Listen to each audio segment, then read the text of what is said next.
இயேசுவ சந்திக்க எப்படி ஆயத்தமாகணும், விசுவாசிகள் எப்படி நடந்துக்கணும்னு கேக்குறவங்களுக்கு அப்போஸ்தலனாகிய பவுல் கொடுக்கிற அட்வைஸ். சகோதரரே, ஒழுங்கில்லாதவர்களுக்கு புத்தி சொல்லுங்கள், திடனற்றவர்களை தேற்றுங்கள், பலவீனரை தாங்குங்கள், எல்லாரிடத்திலும் நீடிய சாந்தமாயிருங்கள், ஒருவனும் மற்றவன் செய்யும் தீமைக்கு தீமை செய்யாதபடிக்கு பாருங்கள், உங்களுக்குள்ளும் மற்ற யாவருக்குள்ளும் எப்பொழுதும் நன்மை செய்ய நாடுங்கள், எப்பொழுதும் சந்தோஷமாயிருங்கள், இடைவிடாமல் ஜெபம் பண்ணுங்கள், எல்லாவற்றிலேயும் ஸ்தோத்திரம் செய்யுங்கள், இப்படி செய்வதே கிறிஸ்து இயேசுவுக்குள் உங்களை குறித்து தேவனுடைய சித்தமாயிருக்கிறது.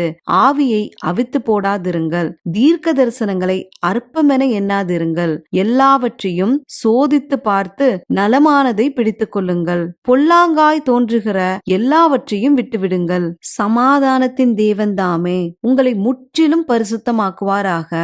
உங்கள் ஆவி, ஆத்துமா, சரீரம் முழுவதும் நம்முடைய கர்த்தராகிய இயேசு கிறிஸ்து வரும்போது குற்றமற்றதாய் இருக்கும்படி காக்கப்படுவதாக.